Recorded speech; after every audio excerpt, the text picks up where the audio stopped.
হ্যাঁ গো বৌমা, তোমার না ডাক্তার বারণ করেছে খারাপ খারাপ জিনিস খেতে, মানে ওই কি ফুড, ওই জাঙ্ক ফুড নাকি জঙ্ক ফুড, তুমি আবার খাচ্ছ সেইগুলো?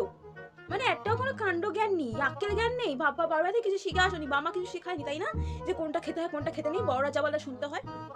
না না, ডাক্তার কিছু জানো, যা জানো সব তুমি জানো, তাই জন্য বাড়ি বসে আছো, কোনো কাজ করো না, যত সব। আমাকে দেখছো, আমি সব পুরো কথা কথা কথা বলে বলে ডাক্তার যা বলে সেই অক্ষরে অক্ষরে কাজ পালন করি।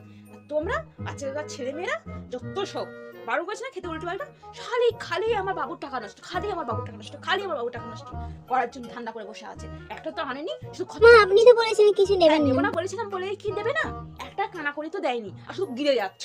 ডাক্তার বলেছে গিলতে বারণ করেছে।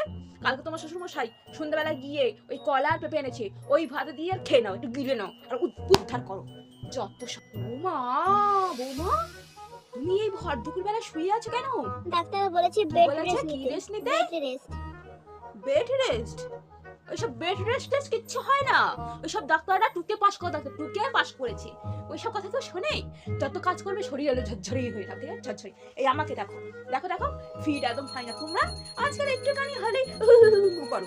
যাও গিয়ে বাসনগুলো মেজে এসো, কল তলায় রেখে এসছি আমি, ঠিক আছে?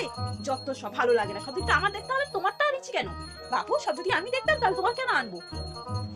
যাও গিয়ে বাসনগুলো মেজে এসো, দেখবে শরীর ঝরঝরে থাকবে। আর ডাক্তারের কথা শুনতে হবে না, ডাক্তার ওরকম বলে যে বেড রেস্ট নিতে, তবে কি রেস্ট নিতে হবে? ডাক্তার সব কথা অক্ষর অক্ষরে পালন করা, তাহলে তো সন্ন্যাসী অবস্থা থাকতে হবে। মা যাও।